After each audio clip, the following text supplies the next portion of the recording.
Gave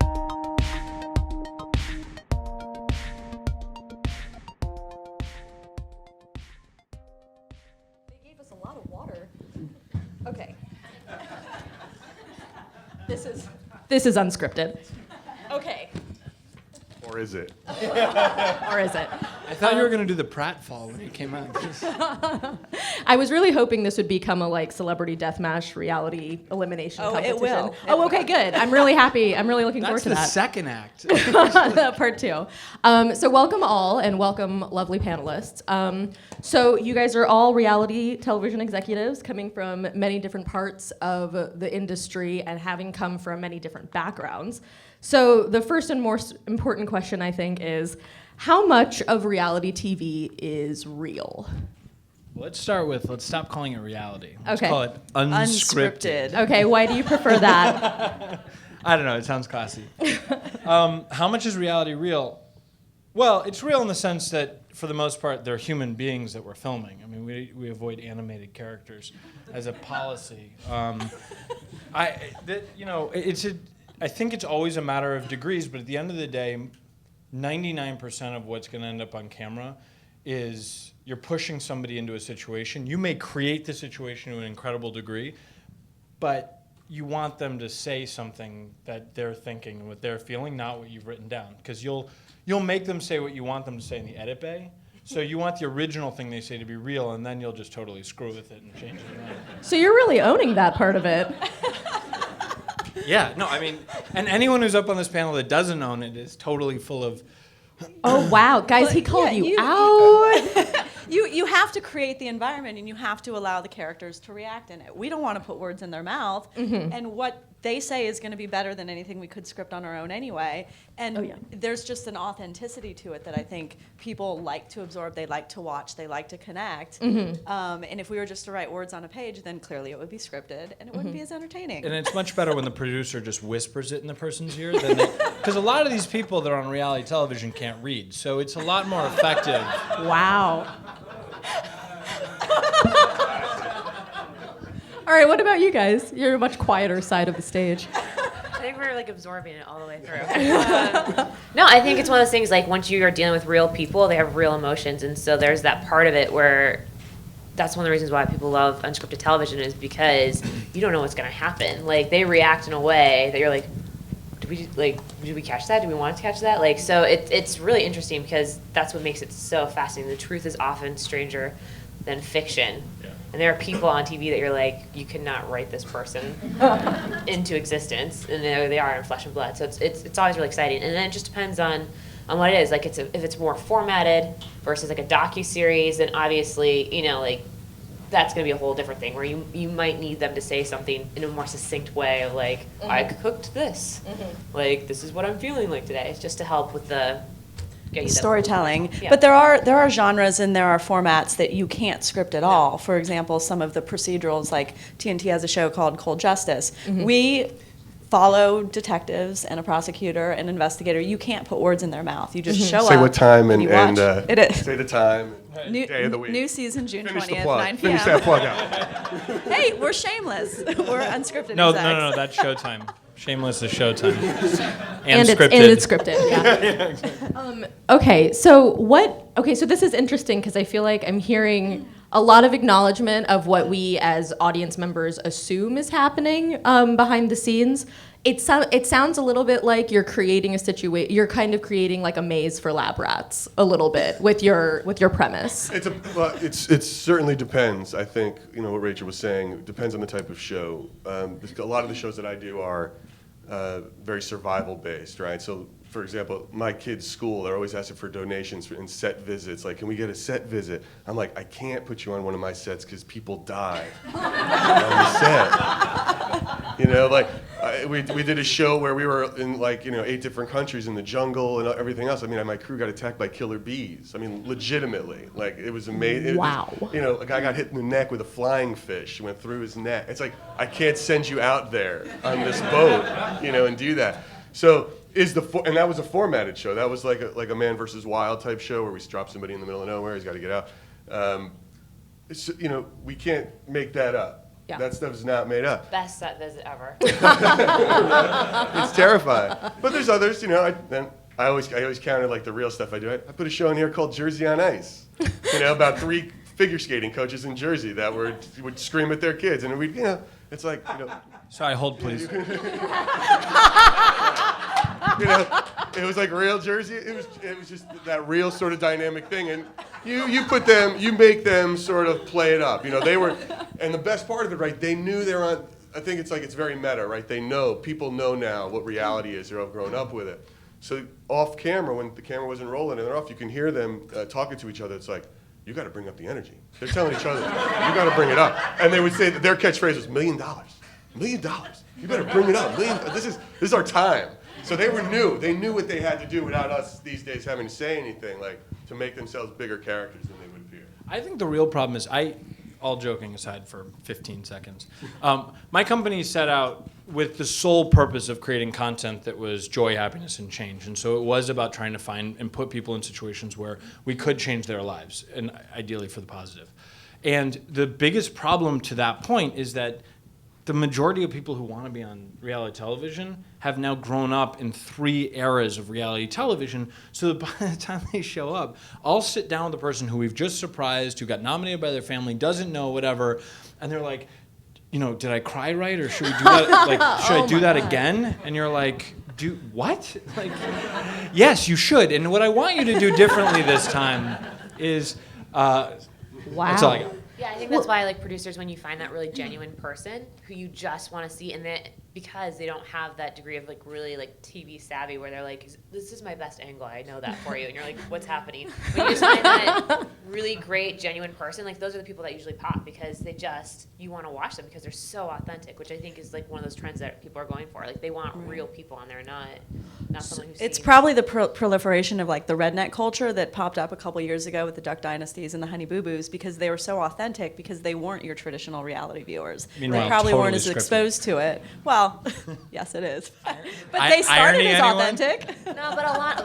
That's the key to- But I sorry, go remember ahead. seeing a lot of like toddlers and tiaras, and there was a clip of her online, and you could hear the producers cracking up after her, and those are battle-hardened toddler and tiara producers. So the fact that she like could make those producers laugh, I was like, she's definitely got something, because that like they were cracking up, and that never happens. Like producers are pretty like. As you have to a sound- pragmatic piece of advice, if there's anyone in here that's actually interested in doing reality television, the one thing that I tell everyone that comes in, No. They're like, no. oh yeah, unscripted. Thank you, unscripted. Terrence No, is but like, I tell everyone the exact same thing. That all the premise creating and format creating and everything is that all I want to know is if you come in and you say I've got a great character for television, all I want is video of them sitting on a stool and you asking them 4 or 5 questions, and if I can't take my eyes off that video for 3 or 4 minutes, then you've got a television show. And it does not matter what he's doing. If he's creating duck whistles, or she is Honey Boo Boo, or apparently an ice instructor an ice skating instructor.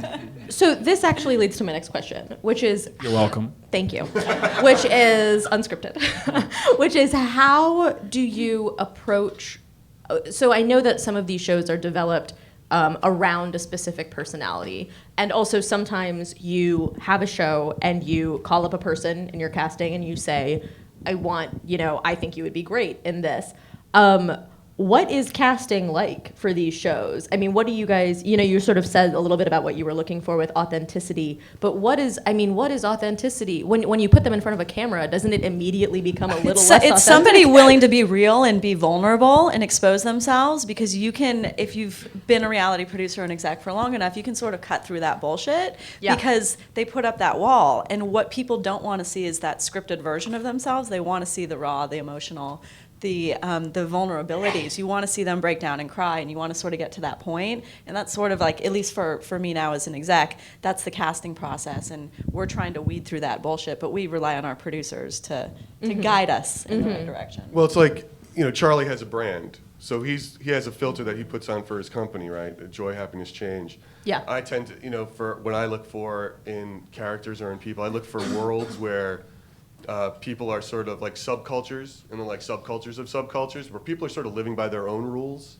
in a weird way. Not quite like libertarians or something, but it's this idea of why do people watch like Sons of Anarchy, right? It's like, it's guys being guys and not following the law. It's like, how do you translate that without just doing a reality show about a motorcycle gang, which I've done, where people died? You're a bit too excited about the death factor on your show. It's kind of odd. It's odd, but it's really finding those worlds first, and then trying to find the people in it that are willing to let us really go in and film it.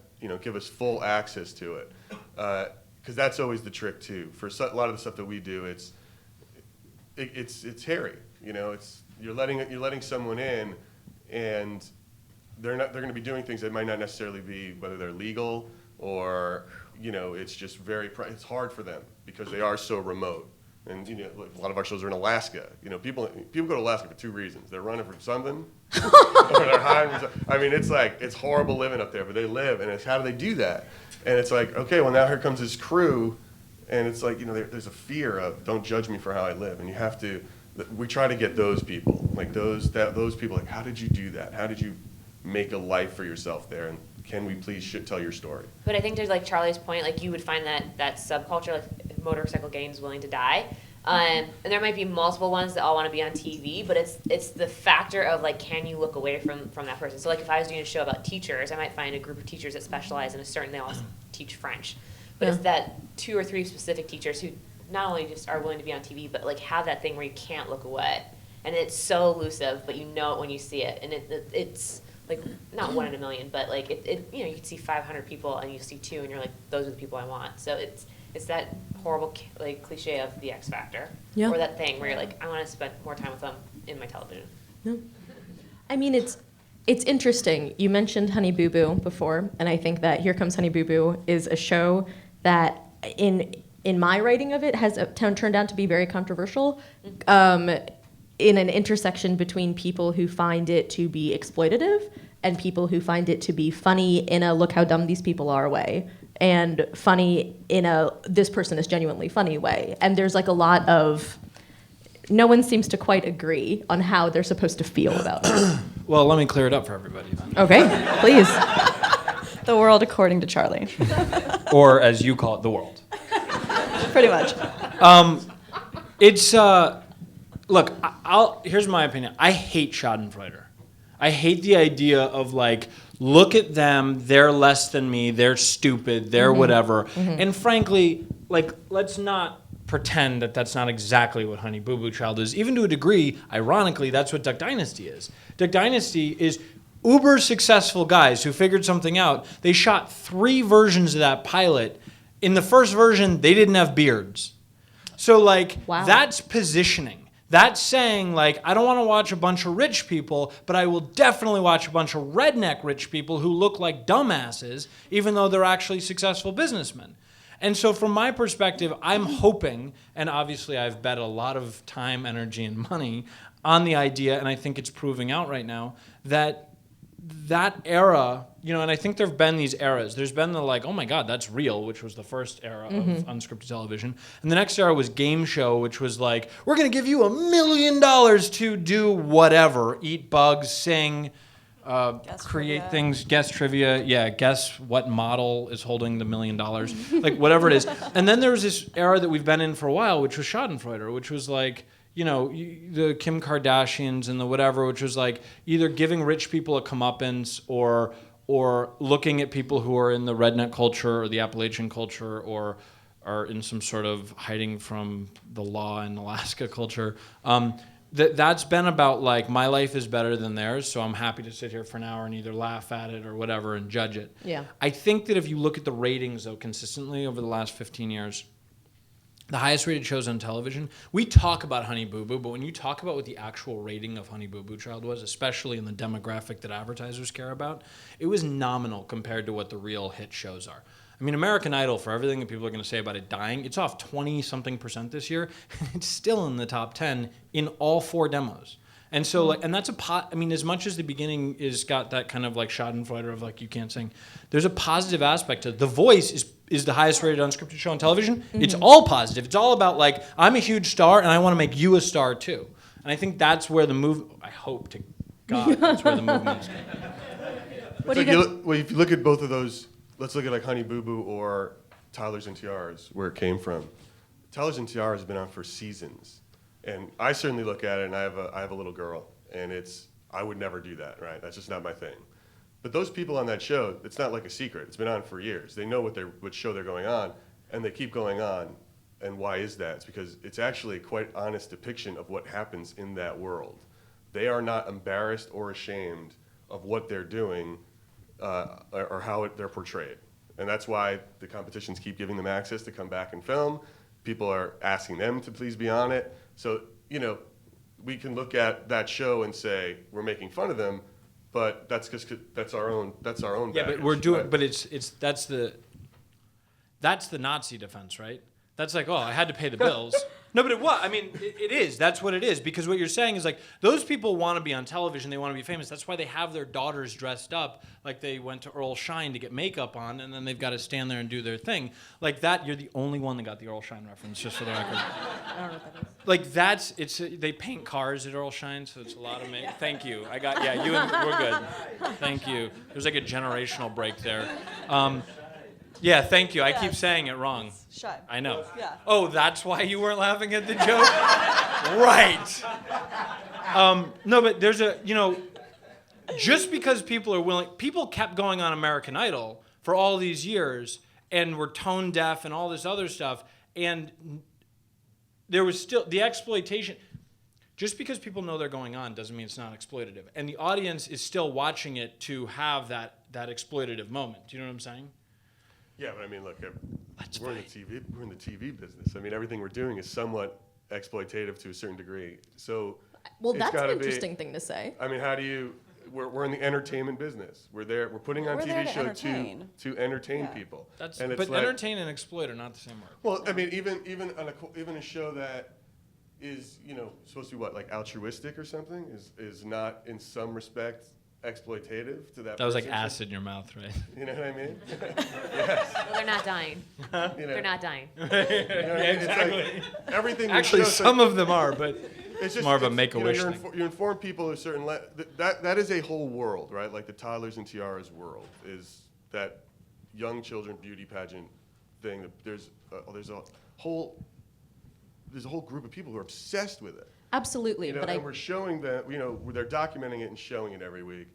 Is it exploitative? I think that No, I mean the the parents who are putting their children there are That's more- exploiting them. but That's are- more exploitive than what Than we're what we're- doing right. by I agree. just documenting and sharing it with an audience. You recognize you guys are saying degrees, right? That's more exploitative Right, than that. right. But yes. It's not, oh, that's not exploitative. It's just they're much worse than we are, which sort of becomes cyclical and brings me back to my original point. Well, I mean, I think that there's.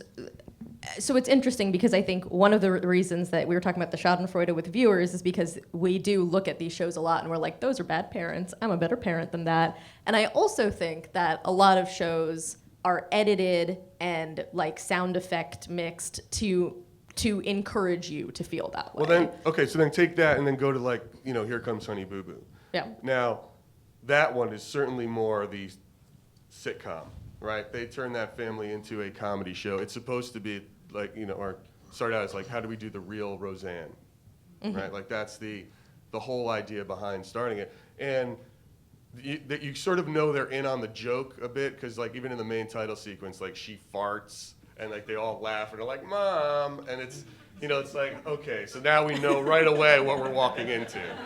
Like this is the world. They never cut away when she's coughing or sneezing in the middle of an interview. It's like, and you're just like, what is happening the whole time? So, I think, their kids are in the background, just like, I mean, the whole thing is a hot mess, and they sort of are in on it, and they're doing it.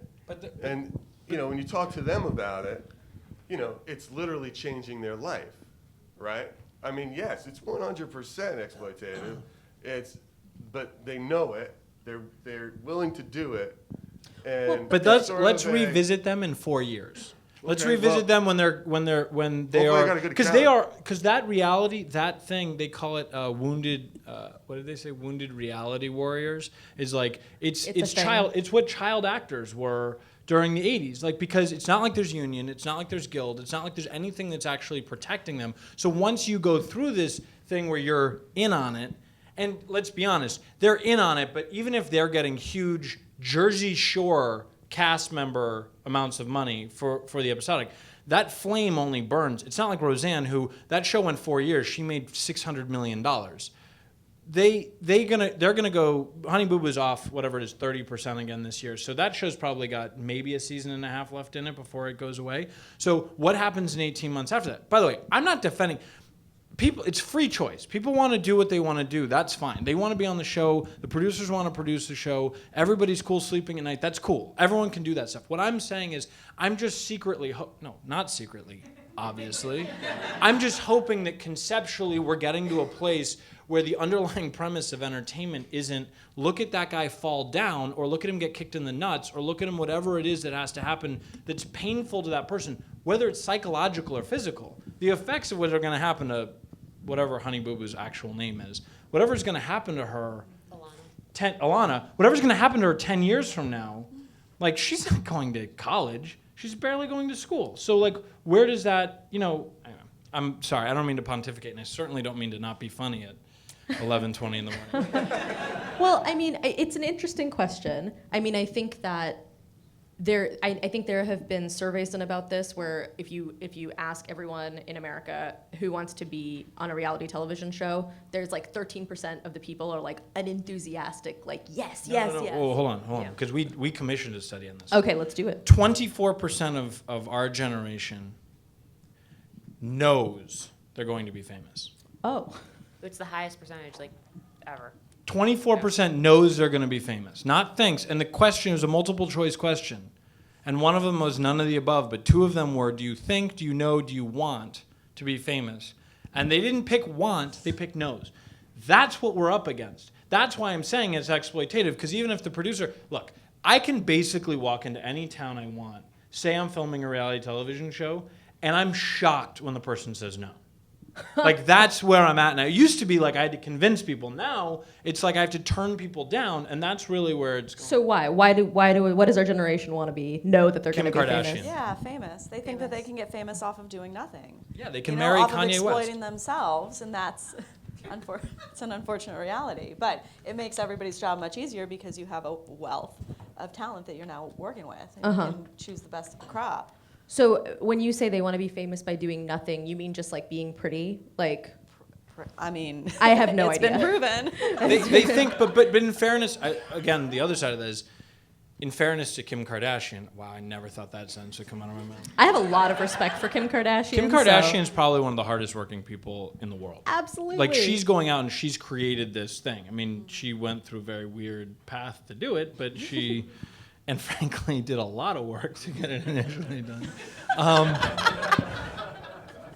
Right. Thanks, Charlie. Taking it down a notch. Judgment's overwhelming. But they work really hard. But the misconception is exactly what Rachel's saying, which is like, oh, I'll just show up, I'll get filmed, and then, I'm on the cover of Us Weekly, which has, I don't know what value, but... Yeah, she actually makes it look easy just because of that. Because, behind the scenes, she's working a ton. So, like, what you get to see is actually... really smart, because it's just the family part of it where you don't see the hustle and the hard work, like the work ethic that she puts into it. So, yeah. There was a time where like baking shows were really hot and cooking, like Ace of Cakes and Cake Boss, and we were out like scouring that world, and I found this donut shop in San Jose, and they had an agent. They were repped. Gary, is there anything better than when someone has a local lawyer to negotiate their deal? He's like, they want 30% of the back end. And I'm like, great, what's the back end? Do you know what that means? Exactly. That's what I would say. So then you say, that's absolutely fine. I'm like, There's no Done. back end in reality for a done, docu-soap. 30%, 50, take it all. You can have all the back end. Of course, we're going to take contingent compensation. Like, sure, no problem. So, I guess jumping off of that a little bit, can you tell us a little bit about, a project you worked on recently and how it came to screen, what the process was? Let's go with Jersey on Ice. I'll actually choose one. I'll choose one that really was a true documentary. So there was, I have a friend who started this charter school system, Futures Now and Green Dot in LA. And I was waiting for him to do another turnover and take over his school. And he found one in New Orleans. And it was one of those things where when it happens quick. So we just got down there and we just started filming for 3 months. Now this is like one of the worst schools in the country. It's in the 9th ward. I mean, it's a disaster. You got 20-year-olds, sophomores in high school. They just like walk around the hallways. It's like they just like if they're bored in class, they just get up and leave. Like I mean, every 3 days a teacher was getting punched in the face. It was an absolute war zone. And then the thing that we filmed when we did it was absolutely amazing because it was 100% just documenting and made in the edit bay. And we could not have cast it better. The lead guy is like a cross between, just everything you want in a television principal. This super handsome African-American guy, very charismatic, he's had that Morgan Freeman, Joe Clark thing with like the little Denzel. You're like, who found, as a principal for like 20 years. And then the teachers, you've got these Teach for America. I don't know if anybody's familiar with this organization. You go to school for like 2 years and then to teach, and then you throw them in the 9th ward. These like little 21-year-old little white girls in this school in their little pencil skirts and high heels walking around like teaching these kids or trying to get through and really trying to do it. And it was absolutely amazing. And it was a limited run thing. We did like 6 episodes out of it. And it continues to win a lot of like critical awards. Nobody watched it. But it was an amazing experience because it really was one of those things where, we're talking about all the scripted stuff. It was truly a doc. It was a true documentary, which is very fun for me to get to do every now and again, as opposed to the formats and the, like the producing and like, okay, we're going to set up a dinner every 3 nights, and then so that at least they all get together and make something happen and make sure there's wine on the table so that someone gets a little loose. And it's like, it just changes it. You guys do that? So, Reality tricks of the trade. That was sweet. but it got on the air, They do it on the 4th hour of the Today Show. I'm sorry, Gary. Go And so, when you make something like that and you can sell it like that and you can pitch it to a network, we actually did that for OWN, and it made perfect sense. And it was one of those where they jumped all over and they bought it in the room, and it was, let's just go. And, It was Blackboard Wars, right? Yeah, it's called Blackboard Wars. It Terrible was title. Really amazing, though. Thank you. Really, really fun. Thank you. But and that's how it got on the air, and they supported it and did it, and it was it's fun to find that right project, and it's a lot of it's timing, a lot of it is making sure you find the right home for it, and really pitching to the people that are going to get it and why it's right for them. You got to think like a programmer. Like Rachel's, as a programmer, it's like, why is this show right for her network? Don't just assume it's like, she's not going to sit there and buy a great idea. She's going to buy a great series that's going to work for her air. And are we going to support it? Because those execs who actually spearhead and champion and are that cheerleader for you are probably going to help your series get on air much quicker, or at least in a way that it's going to be mutually beneficial and supportive of it. What about a series you did recently? God, I have to sort of talk about Cold Justice, I think, just because, not because we produced because it's working. Because it is working. I mean, when TNT and TBS decided to get into reality in a big way 2.5 years ago, and Charlie actually produced our very first reality series on TNT called The Great Escape. Their highest rated show to date. Thanks. It hurts. It's not coming back, so. She's right. Do not be successful on TNT. They will cancel you in a heartbeat. Oh, God. Do I have to separate you two? He's gonna get me fired. Okay, good. Don't answer that question, Rachel. So Cold Justice, if you guys are unfamiliar, is a real-life cold case investigation series. And we have a former Houston prosecutor and a former CSI who was the inspiration for Mark Helgenberger's character on the scripted series. And they together, or actually Kelly Sigler is the prosecutor, and she had this idea because she knows how many cold cases have sat in the archives. There's over 200,000 in America right now, and she wanted to do something about it. So she walked into Dick Wolf's office, who's the creator of the Law & Order franchise and one of the most successful procedural creatives of our time, and said, I want to do this show. And Dick, of course, said, yeah, absolutely. They then teamed with the Magical Elves, who do Top Chef and have won many, many, many Emmys. And they brought in that pitch, and I will be the first one to admit that with my boss at the time, Brett Weitz, and our president, Michael Wright, I, as the first reality person in TNT, said, there's no way you cannot execute that show. You're telling me that you're going to go out and spend 8 days and open up a cold case that has sat cold for 25, 30 years and solve it and actually get somebody arrested behind bars, indicted, or to confess? There's no way. Absolutely no way. But the power of the team that we put together and the execution, they're so good at what they do that, God damn it, we've actually been doing it. 18 episodes, we've had 4 confessions, 12 indictments, You were 8 actually arrests. totally right. We, You were right when you I was said, right when I just said the it. characters overpowered the... They did, and it's their expertise, and you can't, I think the lesson for me and the lesson for a lot of execs is never say never. If producers think that they're going to go out and execute something for you and something that you don't think is possible, just let them do it. That's why it's called a proof of concept. So, Record that. Just record that. You did. And play it back. I'd like that tape. Thank you. It's there. It's there. I want to play that back every time. Do not give Gary that tape. Just me. But I also think it speaks to TNT and TBS and sort of the Turner culture in general, is that we are 100% collaborative, and we're a producer-first, creative-first environment where we want A-list talent to come, whether it's a celebrity, on camera, EPs, creative writers, directors. We want that top-notch talent, and the only way they're going to come is to support their ideas, and we did, and we continue to put a lot of money behind it. The new season premieres in a couple weeks, so Cool. we're doing good work. And it's also about Charlie's philosophy about what his company is doing, is that you don't have to take exploitative means to create good programming and programming that makes a difference. When you're giving closure to people's lives who have sat there with no answers for 30 years, it's pretty gratifying. We just got another arrest yesterday, by the way. Ooh. In one of our episodes that will air in probably about 5 weeks. So. Yeah, it's actually, interjecting a little, but it's actually interesting. I watched the pilot for The Private Lives of Nashville Wives, and I did find it a very interesting, sort of like the Real Housewives franchise, but also so much more positive than that franchise, and that was a very interesting. I like that you're stealing his ideas. I think that's fine. I think that's totally reasonable. I'm going to get fired, and then he's going to sue me. Anyway, Sue me. Charlie, tell us about something you've done recently. We do. There's a show that we're doing right now that is just starting production, so it won't be out until January, February. But it's an interesting story because I was at a luncheon in South Bend, Indiana. I was at Notre Dame for a football game. They were having a luncheon, and someone was like, "Oh, you like sushi?" And I was like, "Oh, I'm from California." Yes, obviously, I like sushi. It's like a requirement. Anyway, so they're like, "Oh, you got to meet this guy." So I sit down with this guy.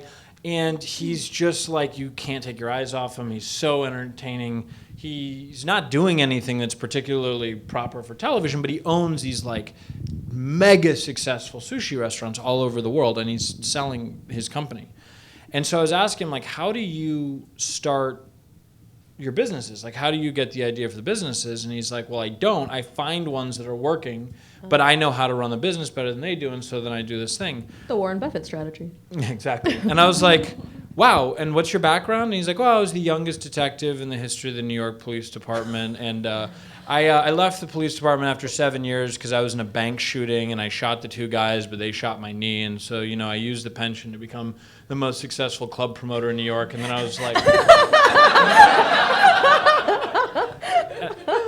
I was like, have you ever thought about doing television? He's like, I don't know, it doesn't seem that interesting. And I was like, well, here, let me do this. Let me just do a Skype interview with you next week. Let me record it. Let me try to cut something together and show you what we'd be talking about. And we cut it together and sent it to him, and he's like, I don't know. And then that night, Guy Fieri, who's at his restaurant or his friend or whatever, he showed it to him, and Guy Fieri was like, that's awesome, you got to do that. And so the next morning he calls me, he's like, I think a television show would be a great idea.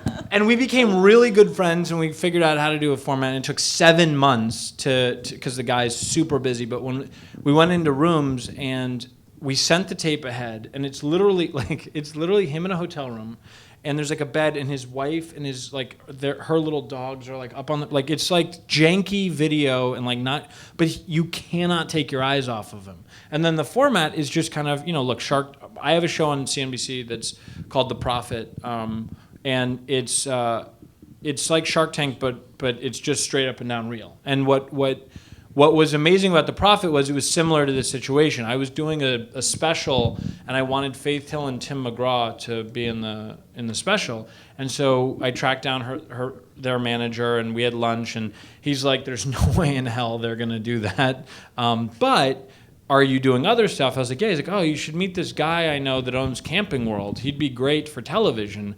And I was like, what the hell is Camping World?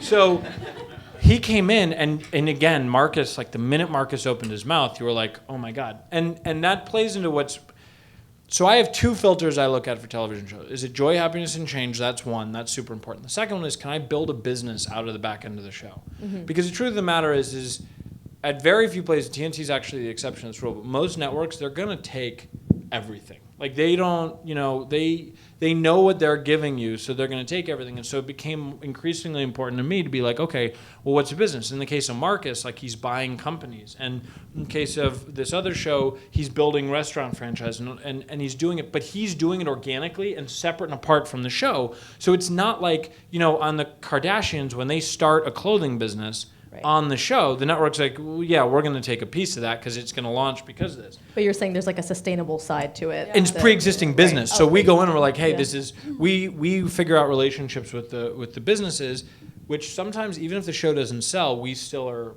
invested into their businesses.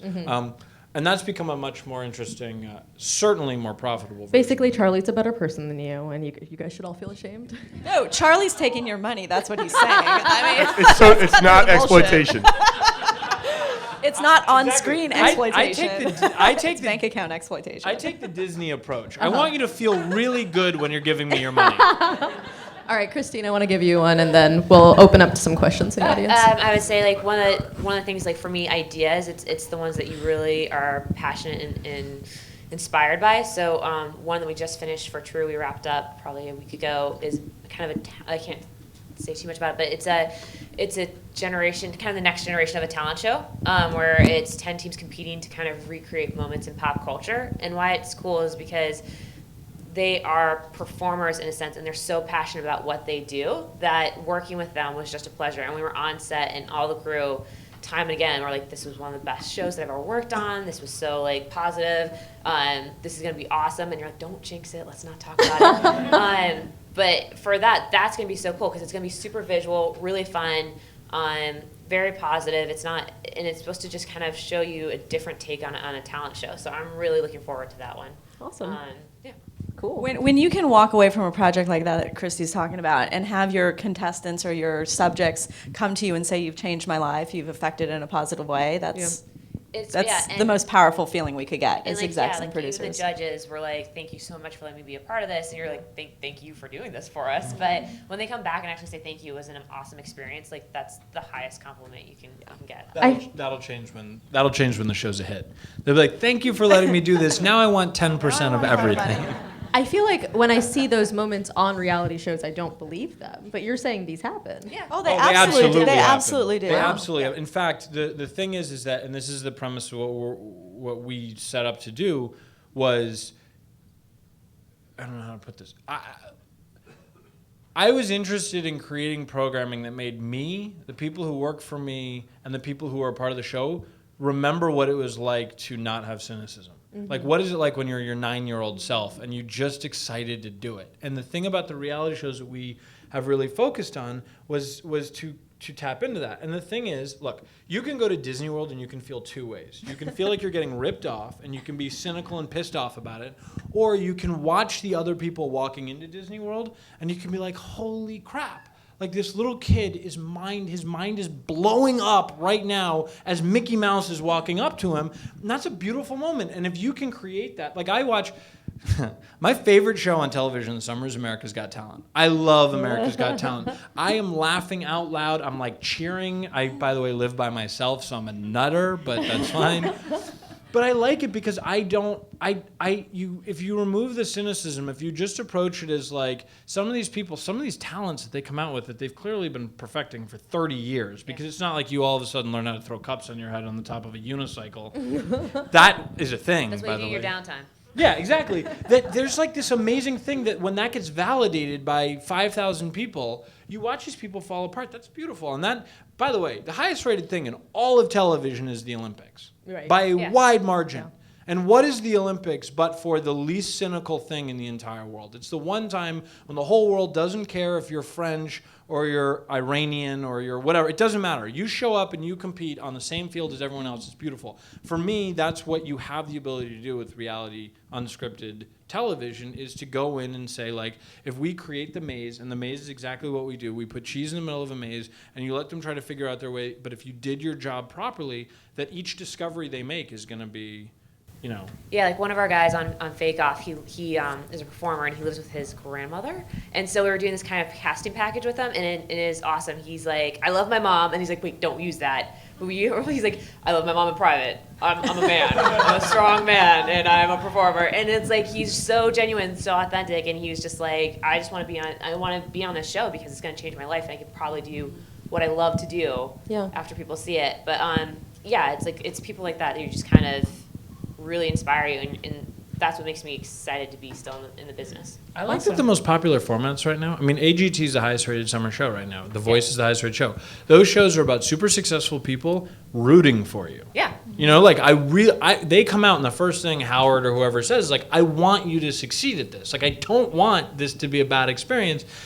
It's a uniting experience, which I think is great. Which is hopefully what Doyen is going to tap into for us. Another plug. I mean, I'm Rock. totally shameless. The Rock. I wanted. I will watch The Rock in anything. Like, The Rock could be on Toddlers and Tiaras, and I'd be like, I'm in. Actually, seriously, that would be incredible. awesome. Hang on. Have you guys started shooting yet? Because Yes. You we wanna could be one of take my this in a subjects? much better direction. Does anyone out there have any questions for our panelists? Yeah? Okay, we got a couple. I'll do you in the blue first. Cool. So you guys talked about setting up your maze and then putting the characters through that maze. One type of reality programming that I really enjoy is like the Ali G show, Borat type stuff, and also Nathan For You, where I feel like that central character is the maze and they're putting the world through things like that. Is that harder to do? Is that why not as many people do it? Well, the thing is, you got to have somebody who's got balls of steel. Like 7 or 8 years ago, just before Borat, the first one, the movie came out, I was flying from New York to LA, and this guy sits down next to me, and he starts like asking me tons of questions, and I at the time was a very nervous flyer, and so like I'm like, dude, leave me the fuck alone. And eventually, I'm like, God, this accent is so familiar, and I turn around, and it was Sasha, and I was like, oh, so, and then I wanted to ask him a million questions, but the question I asked him, I was like, have you ever had to break character? And he's like, no, but I was beaten unconscious in Australia. Oh, wow. And I'm like, for someone to commit to that, to kind of show the you know, like what Stephen Colbert does is, there are like 5 people in the world that could probably do that. You know, they are that smart, that committed, but also can do that. And they have to be so quick and so reactionary and know exactly what their character would say in that. Like that is a super skill. So like that's probably why it's a more rare thing because of that. Because they have to not only be thinking about what they're doing, but how they're reacting, and probably 3 steps ahead, so they can get the reaction that they want to get from the person that they're interacting with. Also, Morgan Spurlock does something like that, but he's not Yeah. exactly in character. He's I more... think the in character part is probably the hardest part, because if you're just yourself reacting, that's one thing. Comedy and unscripted is by far the hardest thing. Completely. Yeah. I mean, it is, because it sounds bad, but it's like it's pretty easy to make someone cry. Like, it really is. No, but I mean, because the thing is that you've cast this person, so you kind of know what the sense. I mean, we do so much background on people before they show up to the interview that you have a sense of what they're going to go through. Getting someone to be funny, that's why like Duck Dynasty to me is a triumph, because it's like they deliver funny every single episode, and as much as we talk about it being scripted, that's still largely on those people, although some of them require an enormous amount of editing. Like if someone's talking in the middle of the sentence, it cuts to like B-roll of whatever, you are now in what we call frankenbiting, which is like they're taking words and they're just like constructing a sentence and they're just hiding it with some like beauty shot of the sun setting. That's where You're fascinated, Sonia. I'm just like, wow. I mean, so this is a question from me, but Is there someone whose job it is to advocate for the characters, the people on screen? I mean, I know that What do you they've mean? probably signed their rights away in like a very intense way. What do you mean advocate? Well, like, presumably you could cut the people in Duck Dynasty to say like that they're Nazis or something like that, you know. Yeah, but you wouldn't They're have- also You don't. they're wouldn't also have going to any say that benefit. anyway, so you got to cut around that stuff. Sure. To begin with. You wouldn't benefit from. It's like look, probably everybody on this panel, right? The number one thing every new family or new business or new person we want to film with, their fear is, right? I don't want to look stupid. I mean, that's basically the bottom line. Like, please, I don't want to look stupid. And I try to tell them, like, look, one, because we have Discovery in the name, it's like, look, we're going to be credible. We're going to be honest. I can tell you're going to look honest. I said, it's not my goal to make you look stupid, because if you're stupid, people don't want to, you know what I mean? If you're not genuine, people aren't going to want to come back. If you're not, if I'm selling you as an expert, if I'm selling you as a passionate obsessive about what it is that you do, and you come across as an imbecile, that's not going to get me more episodes. It's not. Nobody wants to watch that. Nobody wants to. I want you to be. There's a reason I'm here. I want you to be you, and I want to make the best you that you are. On TV. I want to make you like, you're gonna be a face. You're gonna pull in a billboard or something, right? So it's like that. It has to happen, and that to try to understand it now. Stupid. It's like people can say stupid shit. They could say the wrong thing at the wrong time, and I've seen that, and people turn on them, and it's actually you can't accuse me. I didn't make you say that. Is chicken really tuna or is it chicken? Chicken of the sea with Right. It's hard to see yourself on camera and understand that that's your personality. Those are the words that are coming out of your mouth. So it's almost like there's a disconnect. Oh, I'm really not that person. Well, you are. It's just this is. I'm serious. Well, but hold on. Yes, But, it's truthful. Yeah, sure. But it's also not. I mean, at the end of the day, if you... The answer to your question is no. There is not somebody there that's like, hey, let's stand up for the little guy. Like, at the end of the day, this is... Let's be clear, it's commerce. Right. I mean, Gary's point's not at all off base, which is what's really driving this is what's the best interest. The difficulty of being a producer is you have to be face-to-face with these people. So you've gotten to know them. You've probably shot with them for weeks and weeks and weeks. The network executive, and I actually mean this, Rachel does not fall into this category, but a lot of executives do, they don't. And so you'll get notes. Like, I got notes on a show. I got to do this without making it clear what I'm talking about. No, because last year I was here and I said a bunch of stuff and like named names, and I had to edit the tape afterwards because I can't do that. Say the name and Very meta. So It's very meta. We had an executive though. We had an executive on set and then later in the edit bay who just didn't like the person we were doing the show, didn't like their personality. And I don't mean didn't like their personality, like they were flat. Like, was like, I don't like that person. And so their notes were all pushed towards like, screw that person. Like, no, the bubble. And we're like, first of all, you got to take your personal stuff out of this because it's got to be what the audience is going to see. And so one of the problems is there's a funny video, if you can YouTube it, it's called Rough Cut Lady. And it's a there's two versions of it. There's one that's scripted and it's funny, but there's one that's actually a recording of the notes that an executive gave. And the notes are insane. There's a letter floating around the internet right now that's like to God. And it's like, Dear God, and it's network notes. And it's like, I know that you created two great lights, the sun and the star, but if you remember from our conversation, we really feel like this needs to pop more. So I think you need 6 great lights. And I like that what you've done with the ground and the sea, but really the sea is kind of bumming out our audience, so we need a lot less of that. This is a showstopper for us. And make it a little more sparkly. Right, exactly. But you get that, but you get it because it's removed. It's like they have no personal relationship with this person. So as far as they're concerned, they're just a character on television. It's no different than, Ross and Rachel. We should play up the comedy there. And so you do end up in this weird ethical dilemma of like, the executive. And I was on a panel yesterday morning, and somebody on the panel was like, well, if the network executive says it, they're the client, do it. And I was like, fuck that. No, because here's the thing. I own my own company. I started my own company, and the one thing I can say for sure is if you Google me, you will never find anything that I did that has a negative spin to it. And the reason that you do that is because at the end of the day, I want to, A, sleep well at night, and B, I don't want to have to shower after I produce something.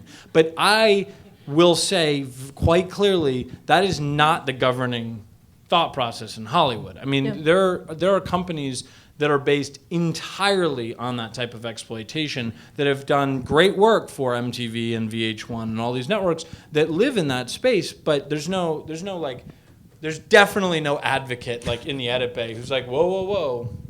That makes her sound stupid. Yeah, that was my question. So I'm gonna ask for how about you? Yeah. So there's tons of new content being created all the time. How much of that is internal, you guys' ideas, your team's ideas? How much of that is external? You know, somebody bring into the industry with an idea. Good idea is a good idea. Like Yeah, whatever walks in. I was gonna say, like, we definitely have a lot of internal ideas, but yeah, what he said, a good idea is a good idea, and I think everyone is always looking for that idea, which is the showstopper, what's gonna change the game, what is your next American Idol, what's your next Deal or No Deal, what's your next Duck Dynasty. So, I think most production companies are willing to always take that meeting because they want a good idea. So, just depends. And on the network side, we have a limited internal development, but we all come from a producerial background, so we certainly have ideas, but there's other networks that have massive internal development groups, and they're constantly just, filtering their own ideas. But there's almost no value, though, in going to a network before you. If you're not a producer and you don't have some sort of track history, the network's going to put someone on that show for you that's almost against, like, it won't necessarily be the best fit for you. They know who they like and they want to work with that person. So there's a value to doing a certain amount of research and saying, like, Shine does unbelievable shows in this genre, or, well, in the case of Shine, everywhere. But that's someone that you should look at and say, like, oh, I should go take it to them first. And they'll also be able to tell you, like, TNT's probably not the right fit for that, or A&E is the good place, or you probably don't know this, but the TV Guide channel would be a great fit for that. And, like, there's a lot of... yeah, if you have an idea, if you have an idea, like, if your favorite show is Duck Dynasty and you have a cast of characters, like, go start looking at the production companies that make the shows that you love, and they'll probably be the best pairing for you. Where if, trying to think, if there's someone that only does formatted shows and you have a great character for docu-series, they're probably not the best person to, like, be an advocate or your partner for your show because you want it to be the best it can be. And the rule is, if you're emerging talent or a producer, you need 10 of those co-pros with a bigger 500-pound gorilla before you're going to be able to break out on your own. You need to sort of move your way up the chain before before you establish that credibility for somebody like a TNT or an ABC to actually take a pitch from you. I also saw a question right here. Yep. So I was, where you guys were saying before, that like The Bachelor, I watched that, and it's like Juan Pablo, like completely, everybody, like, it was big news. Mm-hmm. But like how, like, I don't really see a lot of reality stars like complaining against like how they were portrayed to be, like how, like, what you guys were saying, like, was he really cut up, like, but like how do you address somebody going out and kind of like under the cover of what's happening? Gag orders. Yeah. When you sign a release to be on a television show, about, let's call it 17 pages, at least, in a short, I mean, the network ones are closer to 40. There's about 3 pages of, if you talk about anything at any point in time about this show without the written consent of the network, the producer, and Jesus Christ, we will take you, your family, your home. $3 million, $5 million. Yeah, I mean, there's all kinds of... And by the way, this happens a lot. Like, even on a show, like I did a show, The Moment, on USA, which was about giving people a second chance to live their dream. And... it was a good show. Thank you. And we had somebody who you could not succeed. You could not get the game, right? And we had somebody who succeeded, got the job, took the job, was in the job before the show aired, and just didn't vibe with the company and had tons of problems with the company and was pissed that it wasn't like sunshine and rainbows.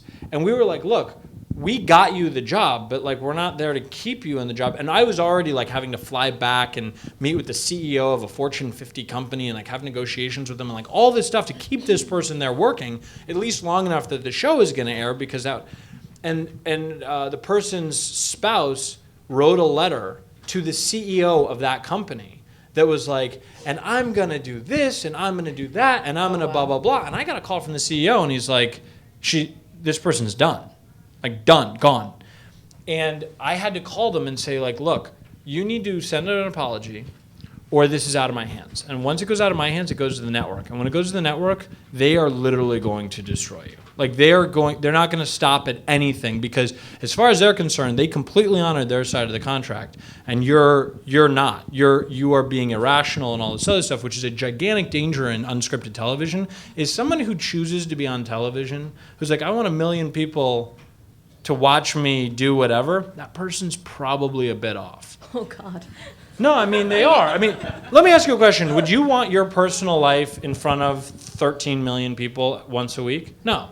No. But 24% know they're going to be famous. Yeah, but that's not a consideration. But what I'm saying is, the thing that's hidden in that number, in my opinion, is once you actually get down the road, to Gary's point, is when they start actually being faced with like, hey, do you want to be, blah, blah. They're not prepared for the consequences. Nobody truly understands the before or the after of not only being famous, but then even more importantly, like Charlie said this earlier, when fame goes away. It's And like- 11, by the way, to use numbers, 11% of this country, when surveyed 6 weeks ago, said that Crimea was in Ohio.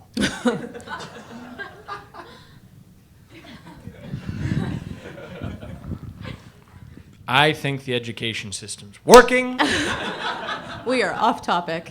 All right, I've got a question But right are there. Right there. Is the producer making a contract with the client, you mean? Well, it depends. I mean, I'm as evidenced by the panel I was on yesterday, where I thought everyone on the panel was doing the same thing, and they were like, "What?"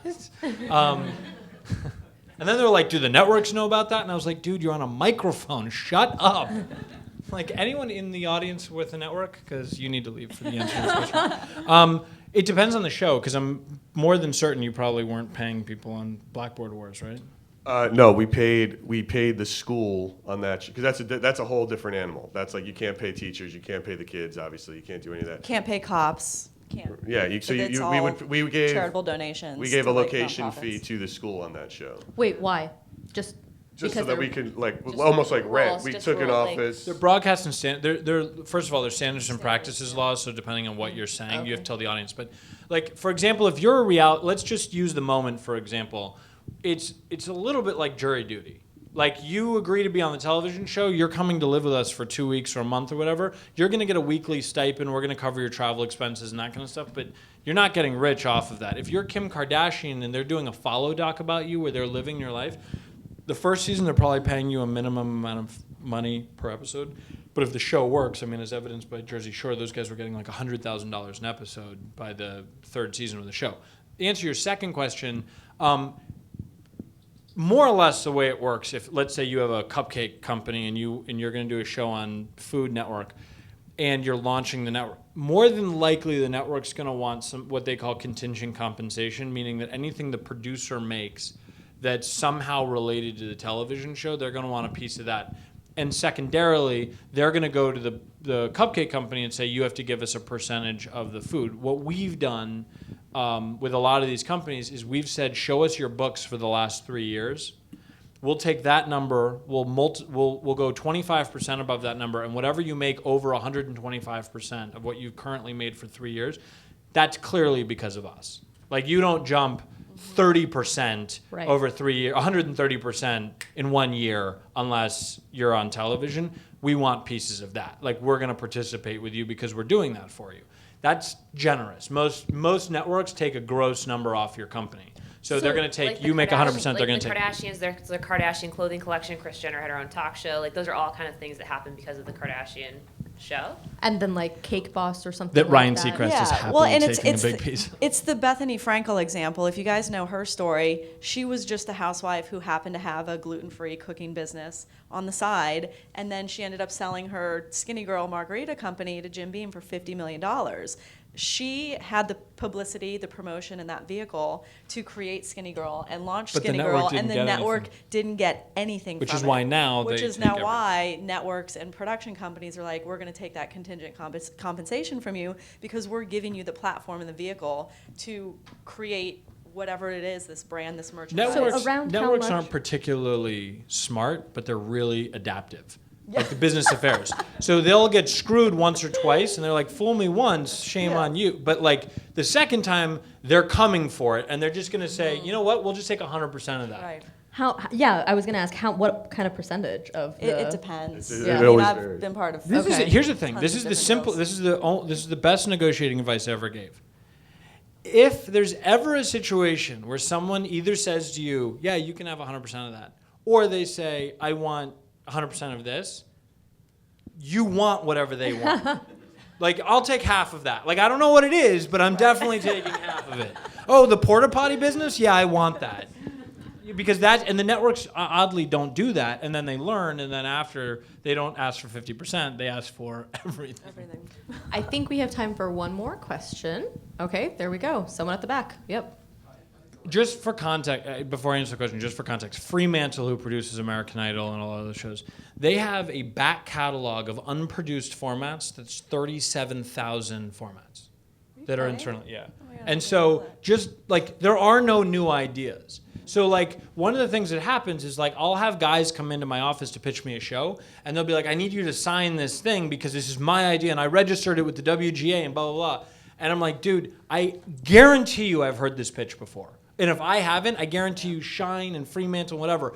But if you're passionate about it and you've got some person attached to it or packaging or whatever, then you've got an advantage. But there's no protection because we were talking about this last night. Like, you can't trademark a title. You say this because You can't copyright copyright an idea, and you can't copyright a title. And it's about, where he's going, it's like, what is it about this format that you've created that's proprietary to you? And how deep have you gone in the format and all the bits into it and like the idea and the people involved, and how are you making it packaged up? Because there's at least 10 of everything, in some form or another. And it's, And a contract is only as good like as the person. I stole an idea of his last night. I said, "Look, I'm gonna put wheels on it. No. I'm gonna take that format and I'm gonna say it's a road show." And it's the same thing. So we were joking around with it last night. By the way, I just want you to know, and by the way, you'll get your $50 at the end. This was a setup because now that he said that on camera, now I will sue the shit out of him.